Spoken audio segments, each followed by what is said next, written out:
Alhamdulillah,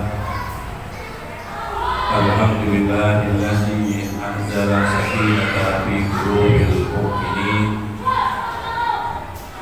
liyazdadu imanan ma'a imanihim wa lillahi junudus samawati wal ardi wa kana Allahu aliman hakima. Asyhadu an la ilaha illallah wahdahu la syarika lahu wa asyhadu anna sayyidana Muhammadan abduhu wa rasuluh.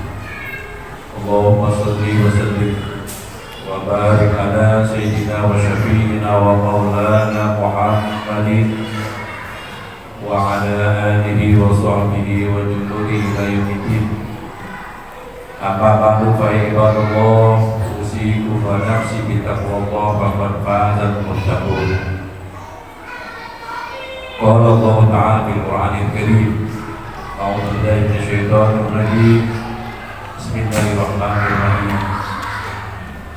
Ya ayyuhalladzina amanu hal adullukum ala tijarah tunjikum min azabin alim tu'minuna billahi wa rasulihi wa tujahiduna fi sabilillahi bi amwalikum wa anfusikum dzalikum khairul lakum in kuntum ta'lamun.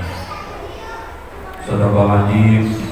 Hadirin jamaah sholat Jumat Masjid Jami Al-Fatah rahimahullah.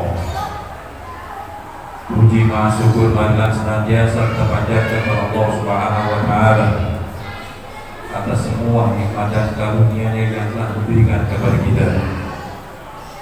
Beriring sholawat dan salam, marilah senantiasa kita biasakan lisan kita menyebut nama yang agung, disertai niat yang kuat untuk senantiasa mencontoh, meneladani figur akhlak bagi Rasulullah Sallallahu Alaihi Wasallam.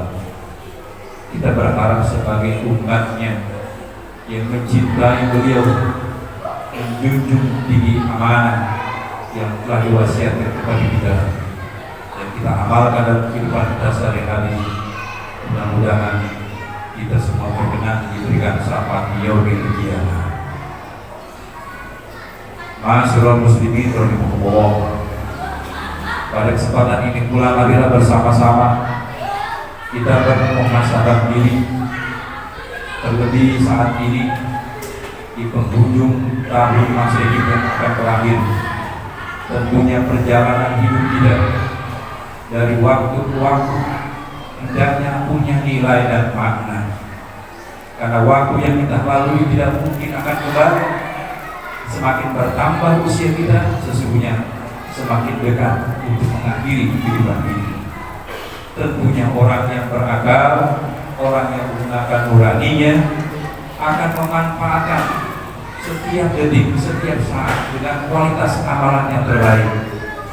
Karena sesungguhnya hidup ini amat sangat singkat. Oleh karena itu, bekalilah yang terbaik. Wa tazawwadu fa inna khairal taqwa wa taqulu yang bermanfaat. Hadirin, Allah telah mengingatkan kita, bekal yang terbaik itu bukan jabatan yang sekarang banyak orang tidak, bukan harta yang orang berbagai macam cara untuk mendapatkannya, bukan pula kedudukan atau penghargaan di masyarakat, tetapi bekal yang terbaik menurut Allah adalah keimanan kita, ketakwaan kita di sisinya. Ma'asyiral muslimin rahimakumullah. Salah satu hal penting dalam kehidupan beragama kita adalah memperkuat akidah kita, tauhid kita. Tauhid adalah pegangan pokok dan sangat menentukan bagi kehidupan manusia, karena keimanan menjadi landasan bagi setiap amal. Tauhidlah yang akan mengantarkan manusia kepada kehidupan yang baik dan kebahagiaan yang hakiki di alam akhirat nanti. Dan amal yang tidak dilandasi dengan tauhid akan sia-sia. Dan lebih dari itu, amal dilandasi dengan syirik akan menyengsarakan di dunia dan di akhirat. Sebagaimana Allah berfirman yang termaktub di dalam Al-Quran, "Walaqad uhiya ilaika wa ilal ladzina min qablika lain asyrakta la yahbatanna amalu wa la takunanna minal khasirin. Balillah fa'bud wa kum minasyakirin. Dan sesungguhnya telah diwahyukan kepadamu dan kepada nabi-nabi sebelum kamu, jika kamu mempersekutukan Tuhan, niscaya akan hapuslah amalanmu, dan tentulah kamu termasuk orang-orang yang merugi. Karena itu maka hendaklah Allah saja yang kamu sembah, dan hendaklah kamu termasuk orang-orang yang bersyukur. Al-Zumar ayat 45 dan 66. Kaum jahiliyah kuno yang dihadapi Rasulullah juga meyakini bahwa pencipta, pengatur, pemelihara dan penguasa alam semesta ini adalah Allah Subhanahu wa taala. Sebagaimana Allah berfirman, "Wa in sa'altahu man khalaqas samawati wal ardh la yaqulunna Allah qul alhamdulillah bal aktsaruhum la ya'lamun." Dan sesungguhnya jika kamu tanyakan kepada mereka, siapakah yang menciptakan langit dan bumi, tentu mereka akan menjawab, Allah. Katakanlah, segala puji bagi Allah, tetapi kebanyakan mereka tidak mengetahui. Masyaallah muslimin, mereka percaya kepada Allah, Tuhan yang Maha Esa, yang Maha Tinggi, yang Maha menguasai seluruh alam jagat raya ini, yang mengatur alam raya, yang memberikan mereka segala macam kebutuhan. Persoalannya adalah mereka tidak menjadikan Allah sebagai pusat kehidupan. Dari Allah lah mereka berangkat, dan kepadanya lah mereka akan dikembalikan. Keridhaan Allah lah yang menjadi barometer segenap tindak tanduk mereka di dunia. Kesadaran semacam ini yang tidak ada pada mereka masyarakat jahiliyah zaman dahulu, hingga mereka melampaui batas, kubur nikmat, melakukan berbagai pelanggaran dan penyelewengan, merasa memiliki segalanya, egois dan sombong. Masyaallah muslimin, berkaca pada problem sosial masyarakat Mekah di atas, maka apa yang terjadi pada masyarakat kita di masa ini relatif menemukan kesamaannya. Kemajuan teknologi dan berbagai tren globalisasi telah mewarnai kultur masyarakat modern saat ini, yang semakin menjauhkan kita dari nilai-nilai sejati kehidupan dan orientasi hidup kita yang semakin materialistis. Pola hidup yang hedonis, konsumtif dan pragmatis mewabah bukan hanya pada level masyarakat kelas menengah atas, celakanya menjangkit pula pada level-level masyarakat kelas bawah. Hidup sekarang bagai berpacu dengan nafsu, berburu gengsi, tak peduli mampu atau tidak mampu, yang penting bisa mengikuti tren abad ini dan tidak mau dikatakan ketinggalan zaman. Inikah berhala pada abad modern ini? Berbagai barang-barang sekunder yang memenuhi isi rumah kita tak ubahnya seperti berhala-berhala yang menggantung pada dinding-dinding Ka'bah pada masa Nabi dulu. Yang semua itu menjauhkan kita dari nilai-nilai hidup sejati, kesederhanaan, kebersahajaan, hemat dan kepedulian kita terhadap satu. Sungguh Allah Subhanahu wa taala menistakan orang-orang yang memperturutkan dan tunduk terhadap hawa nafsunya, sebagaimana firman Allah Subhanahu wa taala yang tercantum di dalam Al-Qur'an, "Awaita man ittakhadha ilaha hawahu afa anta takunu alaihi wakila am tahsabu anna aktsaruhum yasma'un aw yaqilun in hum illa ka'an'am bal hum adallu sabila." Terangkanlah tentang orang yang menjadikan hawa nafsunya sebagai ilahnya, maka apakah kamu dapat menjadi pemelihara atasnya, atau apakah kamu mengira bahwa kebanyakan mereka itu mendengar atau memahami mereka itu tidak lain hanya seperti binatang ternak, bahkan mereka lebih sesat jalannya dari binatang ternak itu. Hadirin ma'asyiral muslimin rahimahullah, ada sebuah hadis yang cukup panjang bagaimana baginda Rasulullah menggambarkan tentang pola kebiasaan, tentang masyarakat hidup akhir zaman. Hadirin renungkanlah. Rasulullah pernah menuturkan dauh nubuwah di hadapan para sahabat yang mulia, yaitu tentang sebuah sabda yang kontennya menjangkau peristiwa yang akan datang, mungkin saat ini yang sedang kita alami. Sebagaimana sabda Rasulullah yang artinya akan datang satu zaman atas manusia, perut-perut mereka menjadi Tuhan mereka, perempuan mereka menjadi kiblat mereka, dinar uang mereka menjadi agama mereka, dan kehormatan mereka terletak pada kekayaan mereka. Rasulullah melanjutkan, waktu itu tidak tersisa dari iman kecuali namanya saja, tidak tersisa dari Islam kecuali ritualnya saja, tidak tersisa Al-Quran kecuali sebatas kajiannya saja. Masjid-masjid mereka makmur, tetapi hati mereka kosong dari petunjuk hidayah Allah.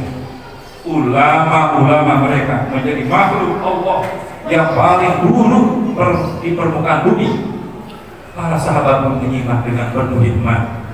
Tergurat dari wajah para sahabat rasa sedih dan cemas. Dipandanginya lakat-lakat wajah Rasulullah, disimatnya kala-kala bertutur manusia pilihan tersebut, hingga sampailah sang Rabbi Agung itu menggambarkan keadaan apa yang akan terjadi nanti jika sudah sedemikian meninggikan kondisi umat akhir zaman. Kalau sudah terjadi zaman seperti itu, Allah akan menyiksa mereka dan menimpakan kepada mereka 4 perkara atau ajar. Yang pertama, kekejaman tidak berperi dari para penguasa yang ada pada saat itu. Kedua, kekeringan tidak terhingga yang sangat lama. Ketiga, beraneka kezaliman para pejabat kepada rakyat jelata, diperintah menjaga agar tidak terjadi korupsi, malah dia sendiri yang berkorupsi. Yang keempat, pisau hukum para hakim tumpul, sekarat dan bergarap. Dan ini kita saksikan dengan kasat mata saat ini. Para sahabat pun terheran-heran atas penuturan Rasulullah. Mereka bertanya, wahai Rasulullah, apakah mereka ini para penyembah berhala? Ya, bagi mereka setiap dirham uang menjadi berhala, rupiah, dolar dan sejenisnya. Subhanallah. Nah, dari hadis yang cukup panjang riwayat Bukhari Muslim yang muttafaqun alaih ini bisa menjadi renungan kita semua. Berhala itu bukan lagi patung-patung atau arca.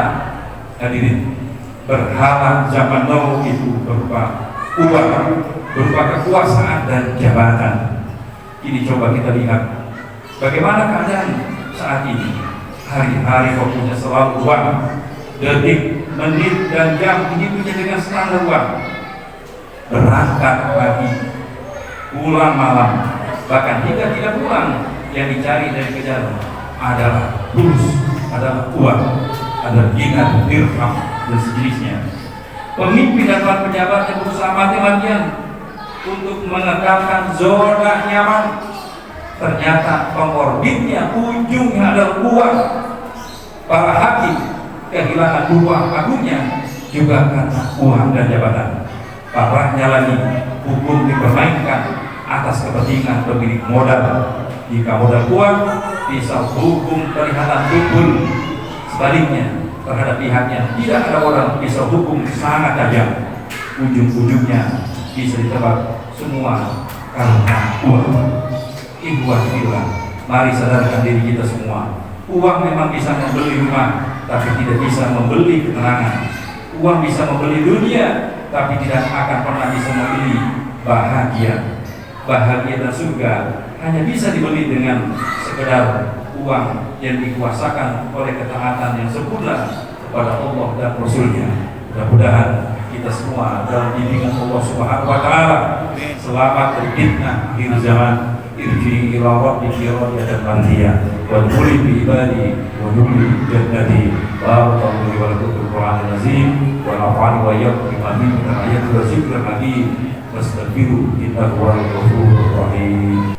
Alhamdulillahirabbil alamin wa la udwana illa 'alal zalimin. Ahmadu wa sallu wa sallim. Wa asyhadu an la ilaha illallah wa la syarika lahu wa asyhadu anna sayyidana Muhammadan abduhu wa rasuluh.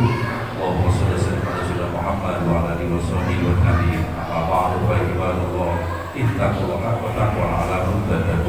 Qala ta'ala inna Allaha wa يصلون على النبي يا أيها الذين آمنوا صلوا عليه وسلموا تسليما اللهم صل على محمد وعلى محمد كما صليت على سيدنا إبراهيم وعلى إبراهيم في العالمين إنك حميد مجيد وصلى الله على رسول الله سيدنا أبي بكر وعمر وعثمان وعلي وعلى جميع الصحابة والتابعين والتابعين ومن تبعهم بإحسان إلى يوم الدين وعلينا برحمتك يا أرحم الراحمين اللهم اغفر للمؤمنين والمؤمنات والمسلمين والمسلمات الأحياء منهم والأموات إنك شفيع قريب مجيب دعوة يا قوي يا حاجة برحمتك يا أرحم الراحمين ربنا هب لنا من أزواجنا وذريتنا قرة أعين واجعلنا للمتقين إماما اللهم عليك باليهود المعتدين الذين قاتلوا إخوان المسلمين في فلسطين اللهم عليك بهم فإنهم لا ينجزونك اللهم شتت شملهم وفارق دمهم واجعل ذلك عليهم ربنا آتنا في الدنيا حسنة وفي الآخرة حسنة وقنا عذاب النار عباد الله إن الله يقول بالعدل والإحسان وإيتاء ذي القربى وينهى عن الفحشاء والمنكر والبغي يعظكم تذكرون واذكروا الله العظيم يذكركم وادعوه يستجب لكم ولذكر الله